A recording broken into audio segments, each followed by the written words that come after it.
Hello friends, मैं doctor Shashi Mohan हाजिर हूँ आपके सामने एक और वीडियो लेकर के जो है प्रेजेंट इंडेफिनिट इंट्रोगेटिव नेगेटिव के बारे में। और इसमें जो हमारा सेंटेंस होगा वो इस प्रकार से होगा कि सेंटेंस में प्रश्नवाचक शब्द वाक्य के बीच में आया होगा और साथ में वाक्य में नहीं भी होगा। जैसे वह अंग्रेजी क्यों नहीं सीखता है, हम अंग्रेजी क्यों नहीं सीखते हैं, या मैं खाना कब नहीं खाता हूं। तो आपको दिख रहा होगा कि वाक्य के बीच में कोई प्रश्नवाचक शब्द आया है, साथ में नहीं भी है। तो अगर इस तरह के सेंटेंसेस हमारे पास हो, जब कभी क्या हो कि वाक्य के बीच में कोई प्रश्नवाचक शब्द आ जाए और साथ में नहीं भी हो उस वाक्य में, तो सबसे पहले इस तरह के सेंटेंसेस को अंग्रेजी बनाते समय सबसे पहले WH को लिखा जाता है। WH का मतलब होता है उस प्रश्नवाचक की शब्द की अंग्रेजी को सबसे पहले लिखा जाता है जो वाक्य के बीच में आया है। जैसे यहाँ पे क्यों आया है तो सबसे पहले इसी इंग्लिश को लिखा जाएगा WH। अगर यहाँ पे क्या लिखा है कब, तो सबसे पहले इसी इंग्लिश आएगी WH। सीधा सीधा मतलब है कि अगर किसी वाक्य के बीच में कोई प्रश्नवाचक शब्द आ जाए तो सबसे पहले उसी की इंग्लिश को लिखा जाता है WH। WH से क्यों दिखा रहे हैं इसे, क्योंकि मैक्सिमम जो वर्ड होते हैं जो बीच में आते हैं इंट्रोगेटिव सेंस लेकर के, उनकी जो स्पेलिंग होती है वो WH से शुरू होती है। जैसे आपने देखा होगा क्योंकि स्पेलिंग किससे शुरू होती है, WH से Y, WHY। कब की स्पेलिंग होती है WHEN, मतलब when। उसके बाद कहाँ where, WH, ठीक है। और क्या what, WH। इन सब में क्या आ रहा है WH आ रहा है। और ये जनरली ये जो शब्द होते हैं वाक्य कहाँ आ जाते हैं, बीच में आते हैं। इसका मतलब ये जो बीच में प्रश्नवाचक शब्द आया सबसे पहले इसकी इंग्लिश लिखी जाएगी। इतना सारा लिखने के बजाय हम क्या लिख देते हैं, कॉमन में WH को लिख देते हैं ताकि इतना सारा ना लिखना पड़े, ठीक है। ये एक ट्रिक है। उसके बाद आएगा उस टेंस की हेल्पिंग वर्ब जिसको हम पढ़ रहे हैं। हम कौन सा टेंस पढ़ रहे हैं, प्रेजेंट इंडेफिनिट। इसकी हेल्पिंग वर्ब क्या होती है, डू और डज। इसका भी सिंपल सा तरीका है कि अगर कर्ता एक वचन होगा तो उसके साथ किसका प्रयोग करेंगे, डज का। अगर हमारा कर्ता काम करने वाला सिंगुलर नंबर होगा, एक वचन होगा, ही शी इट या कोई एक नाम, ठीक है, तो उसके साथ हम प्रयोग करेंगे डज का, डज नामक हेल्पिंग वर्ब का। और अगर हमारा कर्ता बहुवचन होगा, आई वी यू दे, तो उसके साथ प्रयोग करेंगे डू का। तो दो हेल्पिंग वर्ब है, डू और डज। डू का प्रयोग करते हैं प्लूरल में बहुवचन में, डज का प्रयोग करते हैं सिंगुलर में। उसके बाद लिखा जाएगा उस वाक्य का कर्ता, सब्जेक्ट। फिर क्योंकि सेंटेंस में नहीं भी है तो नॉट को भी लाएंगे। उसके बाद वर्ब लिखी जाएगी क्योंकि प्रेजेंट इंडेफिनिट हम पढ़ रहे हैं और प्रेजेंट इंडेफिनिट में अफर्मेटिव के बाद लगातार वर्ब की कौन सी फॉर्म रहती है, फर्स्ट फॉर्म रहती है, इसलिए यहाँ पे फर्स्ट फॉर्म रहेगी। अफर्मेटिव क्यों कहा मैंने, क्योंकि अफर्मेटिव में एक वचन कर्ता के साथ प्रेजेंट इंडेफिनिट में वर्ब में एस और एस लग जाता है और बहुवचन में नहीं लगता, वहां पे फर्स्ट फॉर्म आती है। तो वहां पे दो है, वहां पे एस और एस भी आता है और वर्ब की फर्स्ट फॉर्म भी रहती है। लेकिन अफर्मेटिव के बाद चाहे एक वचन करता हो चाहे बहुवचन करता हो, सभी में वर्ब की फर्स्ट फॉर्म रहेगी। और उसके बाद ऑब्जेक्ट या अदर वर्ड्स इस क्रम में आ जाएगा। तो ये सूत्र तो सार्वभौमिक है सभी के लिए, मतलब अगर कोई भी प्रश्नवाचक शब्द जिसके बीच में कोई प्रश्नवाचक शब्द आया हो और साथ में नहीं भी आया हो और किसी भी टेंस का हो तो ये सूत्र लगेगा।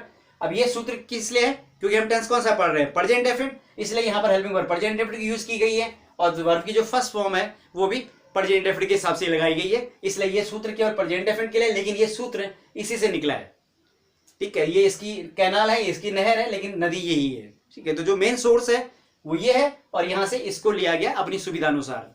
अब देखिए, अब हमें कुछ नहीं करना होता, हमें सेंटेंस को क्या करना, देखो दो चीजें होती है। अगर आपके पास पका पकाया रेसिपी है, ठीक है, तो उससे क्या होता है, आपको चीजें सीखने में आसानी होती है। लेकिन अगर आप खुद सीखते हैं तो आप बहुत सारी गलतियां करते हैं। ऐसा नहीं कि आप तब नहीं सीखेंगे, तभी आप सीखेंगे, लेकिन उसमें आप क्या करेंगे, बहुत ज्यादा गलतियां करेंगे और तब उस जाके एक आपके पास एक प्रॉपर तरीका आएगा। लेकिन अगर हमारे पास एक कुकड पहले से पका पकाया क्या होता है, एक तरीका होता है, फॉर्मूला होता है, तो हमें सीखने में आसानी होती है। तो वही एक माध्यम है कि ये हमारे पास एक पका पकाया क्या है, फॉर्मूला है, हमें कुछ नहीं करना है, हमें इस वाक्य को उसमें रख देना है और रिजल्ट जो आएगा वो इसका ट्रांसलेशन हो जाएगा।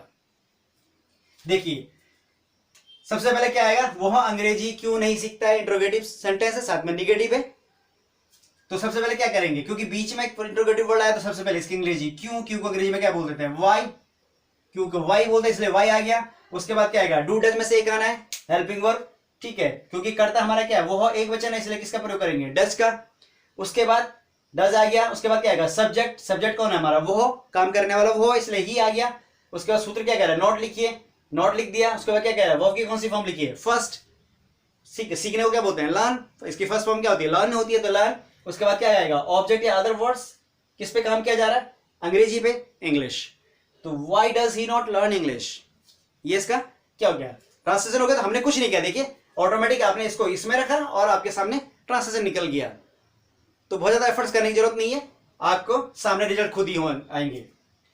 हम अंग्रेजी क्यों नहीं सीखते हैं, यहां पर कुछ भी चेंज नहीं किया गया, केवल चेंज किया गया है कर्ता को ये इसलिए जानबूझ के चेंज किया गया क्योंकि हम यहाँ पर किसका यूज करने जा रहे हैं, डू का।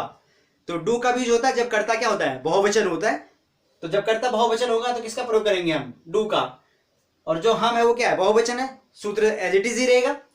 सबसे पहले क्या आएगा, WH कौन है इसमें, क्यों, बीच में प्रश्नवाचक शब्द, वाई, उसके बाद हेल्पिंग वर्ब आएगी, डू या डस। बहुवचन में क्या रहेगा, प्लूरल में डू आता है इसलिए डू आ गया, हम बहुवचन है।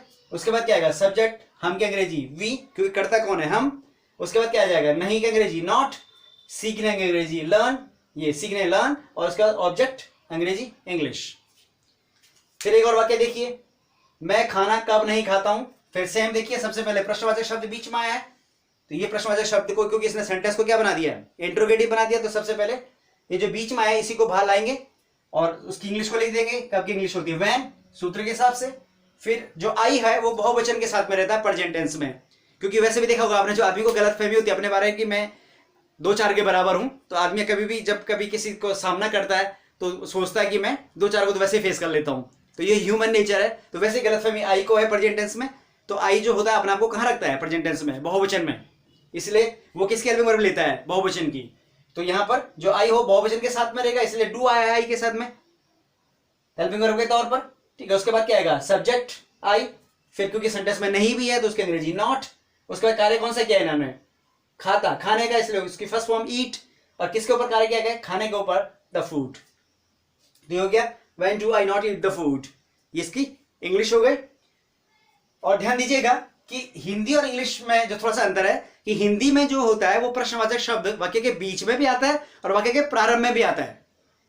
जैसे आपने कहा क्या राम स्कूल जाता है, ऐसा भी होता है, और राम स्कूल क्यों जाता है, ऐसा भी होता है। तो क्या राम स्कूल जाता है में क्या वाक्य के प्रारंभ में आ गया है, और राम स्कूल क्यों जाता है यहां पर क्यों वाक्य के बीच में आया है। तो प्रश्नवाचक शब्द वाक्य के शुरू में भी आ रहा है और बीच में भी आ रहा है, लेकिन इंग्लिश में ऐसा नहीं होता है। इंग्लिश में चाहे वो क्या वाला वाक्य हो शुरू में आ रहा हो या क्यों वाला वाक्य जो बीच में आ रहा हो, दोनों स्थितियों में प्रश्नवाचक जो सेंस होगा वो वाक्य के शुरू में ही आ जाएगा।